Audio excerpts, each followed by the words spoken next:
Pagkatapos namin sa Camiguin ay dumiretso naman kami patungong Zamboanga City dahil ito ang kumbagay magiging base namin sa pag-iikot-ikot namin sa mga isla ng Basulta.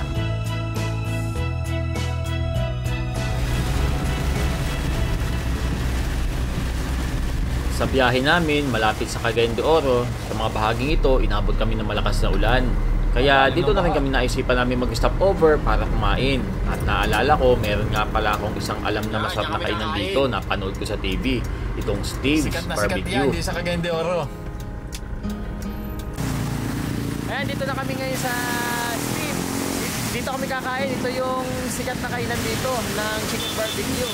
Tara, sa loob.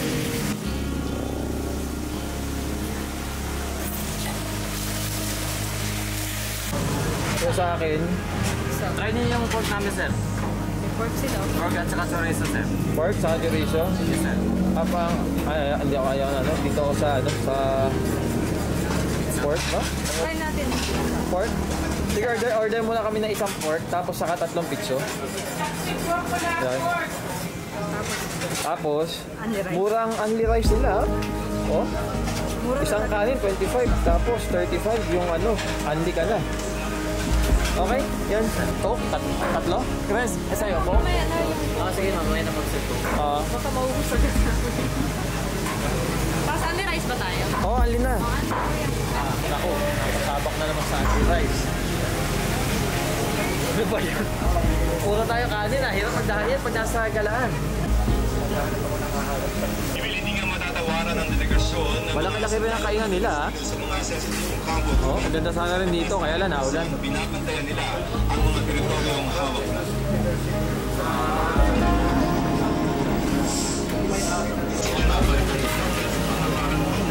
Ito yung kainan na napanood ko kay Sir Sandy sa Metro, sa Food Greens.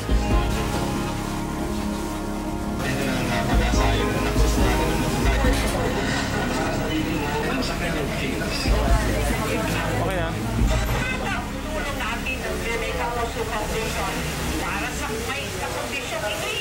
Halos lahat ng mga pupuntahan natin para kainan. Yun yung mga sikat, yung mga napapanood sa TV, at isa na to doon. Simula na to ng ating food tripping dito sa mga lugar na pupuntahan. At ayan na nga, ang pinakakinatatakutan namin, ang only rice.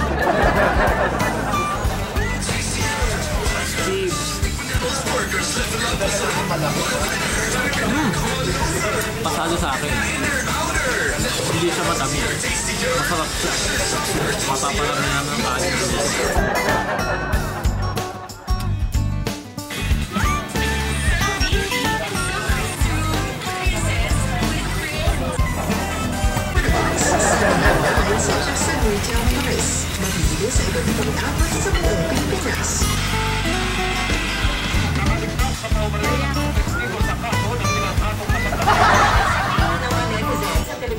Kundi pati na rin ang live. Ito ang gusto, maganda pa yung pakiramdam ko nung hindi pa ako kumakain. Sa Facebook page ng GMA Public Affairs,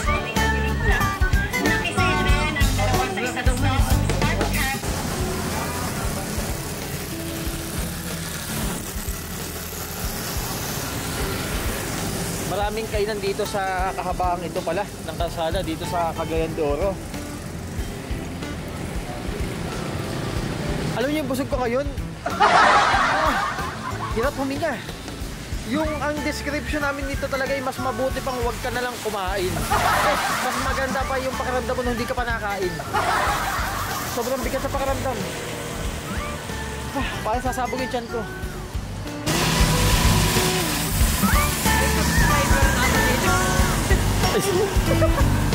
Ito yung mga busog. Puro kainan pala to. Itong kabang, iba't iba. Sabi ko sa inyo ngayon talagang nakakapaniwala na. Masarap kumain dito sa Cagayan de Oro.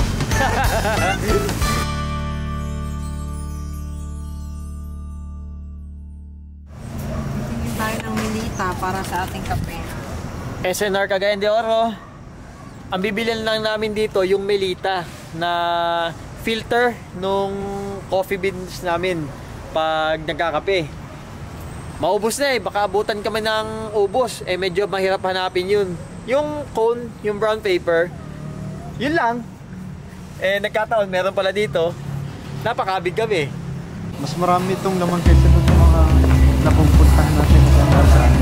Oo, no? Ito honest review lang ah. Mas maganda, pinakamagandang SNR na napuntahan ko, Cagayan de Oro.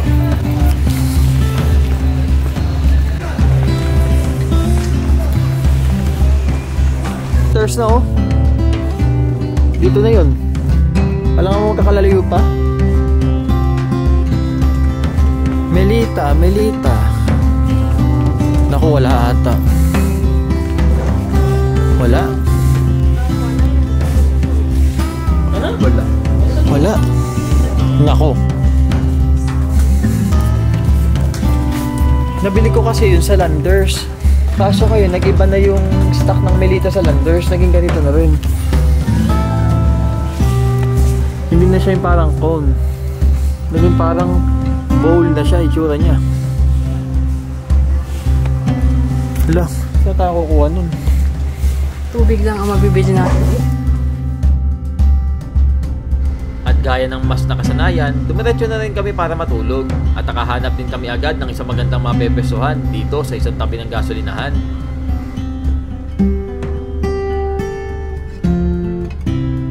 Ngayong gabi, dito kami sa sasakyan muna ulit matutulog. Good night.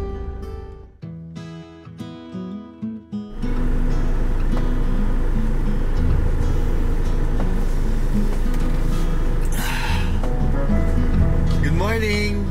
Dito mula sa Cagayan de Oro. Umaga na, maghahanap na naman kami ng mapagkakapihan. Alam naman natin, yun ang ating unang ginagawa lagi sa umaga.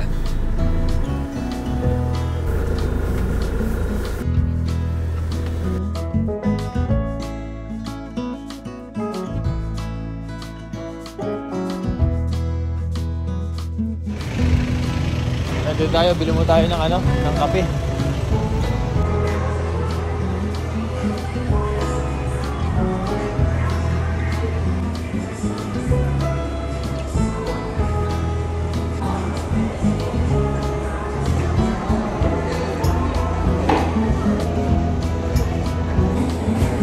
Ito ang isa sa kinagusto ko sa Cagayan de Oro dahil meron din silang coffee shop na paborito namin.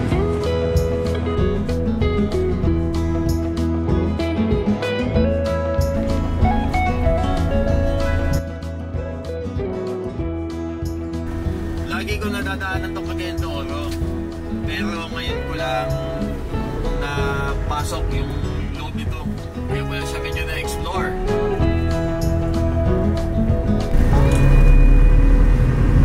Dito tayo sa Cagayan de Oro, ito yung parang pinakang circle nila, yung parang sentro, plaza, malapit sa Kapitolyo.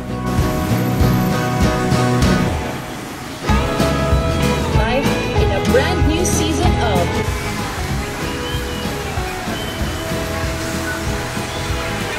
Oh, basta may pa-fountain dito. Dito yung video sa PS Postcards. Oh, yun. smiles and delightful gatherings. I'm back here at the City of Golden Friendship, Cagayan de Oro City. Welcome to the City of Golden Friendship and welcome to the Country Food Festival. PS Postcards.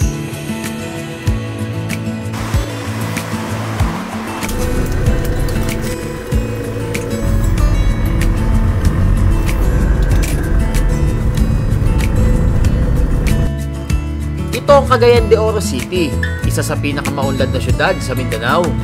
Meron din ditong malaking pier at highway na para kang nasa EDSA, kulang na lang ng MRT sa gitna.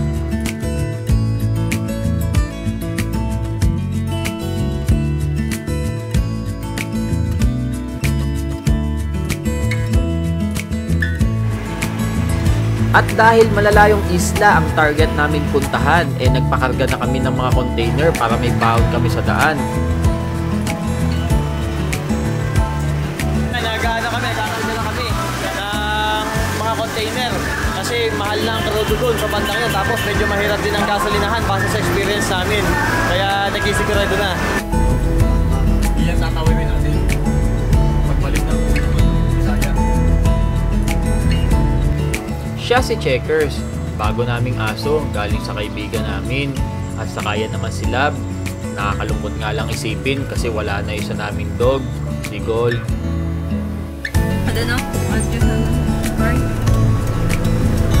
Yan, ito yung crossing papunta sa Divine Mercy Shrine dito sa El Salvador. Sa daan namin papuntang Zamboanga, madadaanan itong napakalaking rebulto na ito ni Jesus. Napuntahan ko na rin po ito dati at napakita na rin po sa ibang post namin. Pero naisipan ko po ulit dumaan para muli po may pakita po sa inyo, lalo na po sa hindi pa po mga nakakapunta dito.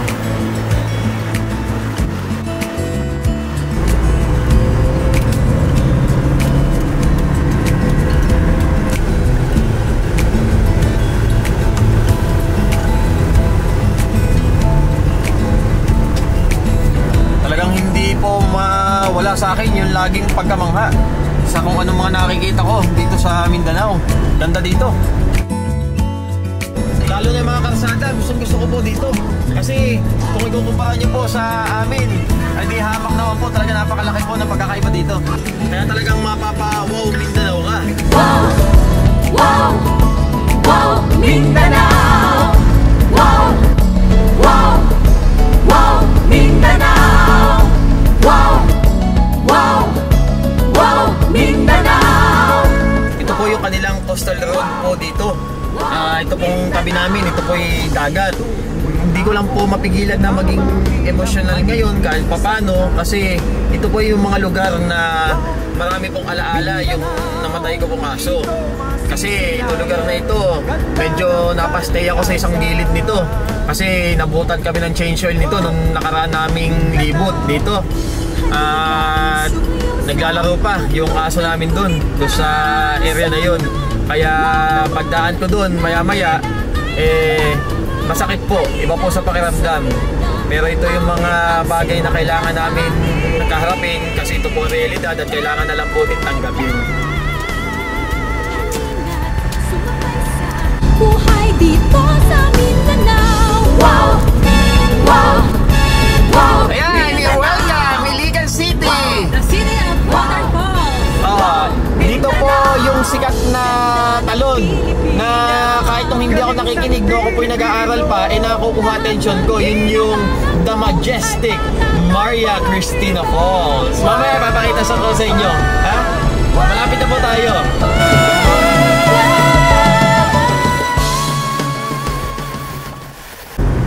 Ay, masakit na alaala. Dito po ako nag-change oil at naglalaro pa po dyan nung isang punta namin dito yung aking aso na namatay. So, may pambihira ba? Alam nyo, yung pong mga ganitong eksena, pagkakataon, yung pag may naalala kami tungkol doon sa namatay naming aso, lagi namin kasama. Ito po yung talagang pinakang hamon sa amin sa pagbiyahe namin ng ganito. Masaya pong gawin ito, pero talagang halong-halo po yung emosyon namin dito. Nahaluan po talaga ng matinding lungkot din pag nakikita namin yung mga lugar na marami kaming mga alaala.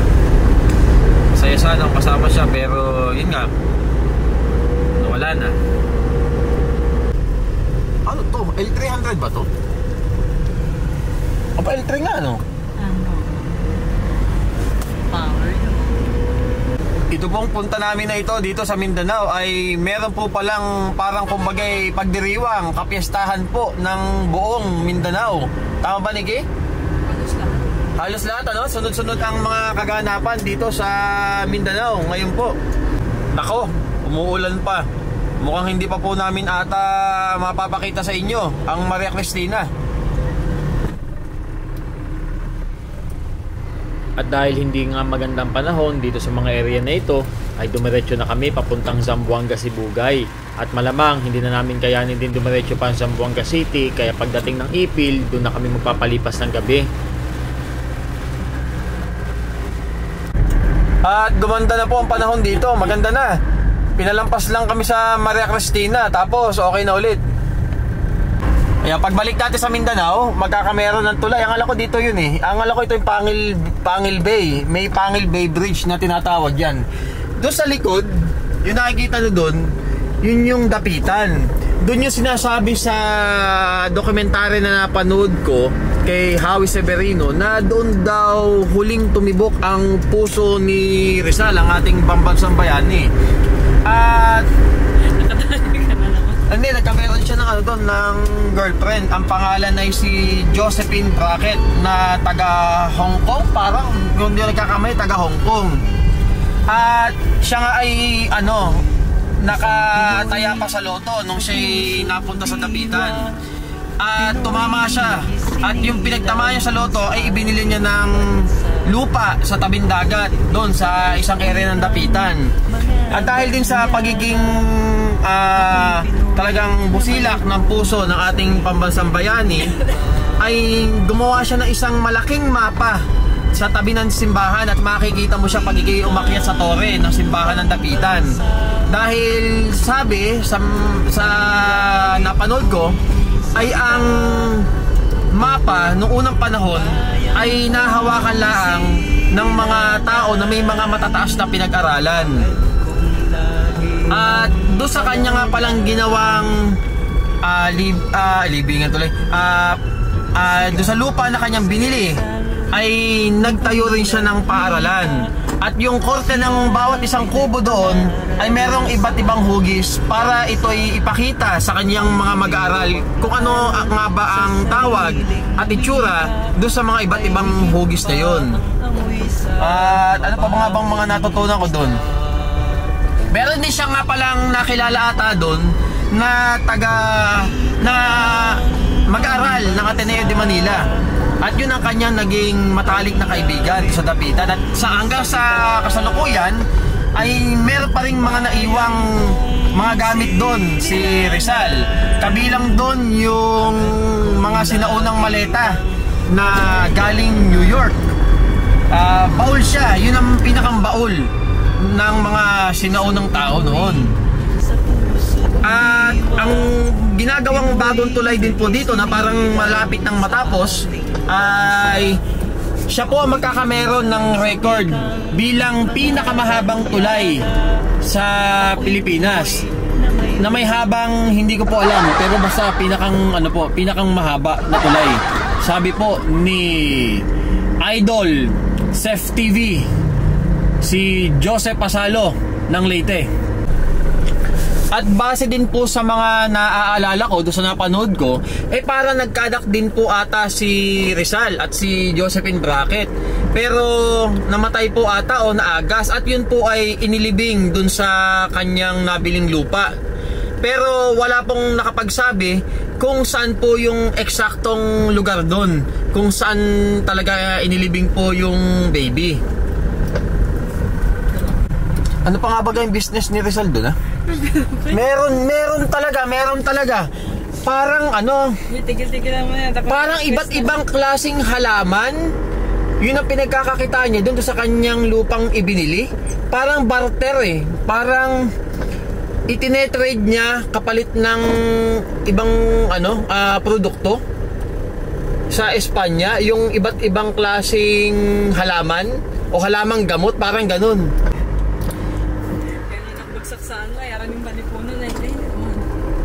Pero itong mga sinasabi ko pong ito ay hindi po ganun ka-reliable, ha. Dahil kahit po nung ako'y nag-aaral pa, malimit po ako'y bagsak sa exam.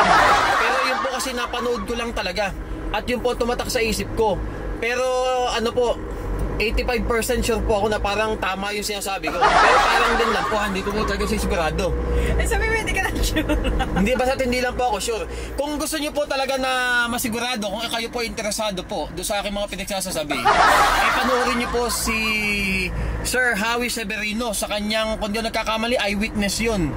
Ang title ata ay Ang Huling Pag-ibig ni Rizal baga? O ang huling pagtibok ng puso ni Rizal, parang ganun po. Basta yun po ay vlog, documentary po. ni Howie Severino sa GMA. Ang pupuntahan naman po natin ngayon ay yung ginagawang tulay, yung Pangil Bay Bridge. Hindi man namin naipakita sa inyo ang Maria Cristina Falls, ito naman ang ipapalit po namin dahil tama-tama, napadaan kami, konting di kulang, makikita na namin dito yung tulay. Kaya magpapalipad po tayo ng drone para maipakita po sa inyo yung kung anong itsura na, kung ano pong latest, kung ano na update na itsura, kung ano na mga natatapos. Kasi balita ko malapit na daw po ito magbukas. At ito po ang magiging pinakamahabang tulay sa Pilipinas pag natapos ito. Pero sa ngayon po ay Cebu ang meron pong record na longest bridge in the Philippines, yung pong CC Lex Bridge. At ito na po, magpapalipad na po kami ng drone.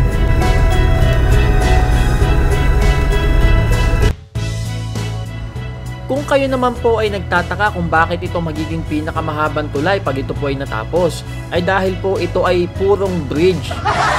Paano ba i-subscribe to? Ito po ay purong bridge na hindi po yung maraming viaduct. Yung pong iba kaya nagmumukhang mahaba, meron po kasing kaibahan ang bridge sa viaduct.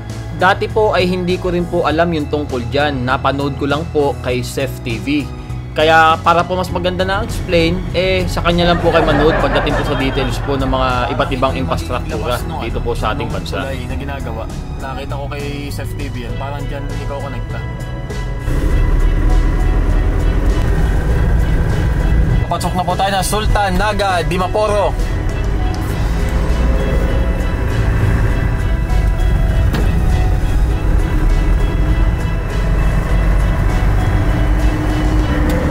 So park na muna kami sa kung saan man dito at matutulog, at bukas po babalikan po namin kayo ulit. Baka dito po kami sa kusan dito.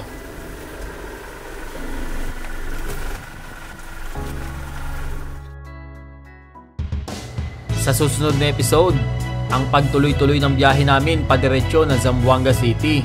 Muli na naman naming nadaanan ang mga landmark na talagang tumatak sa amin sa mga nakaraang biyahe namin at mga panibagong infrastruktura na bumungad sa amin pagpasok namin ng Zamboanga City.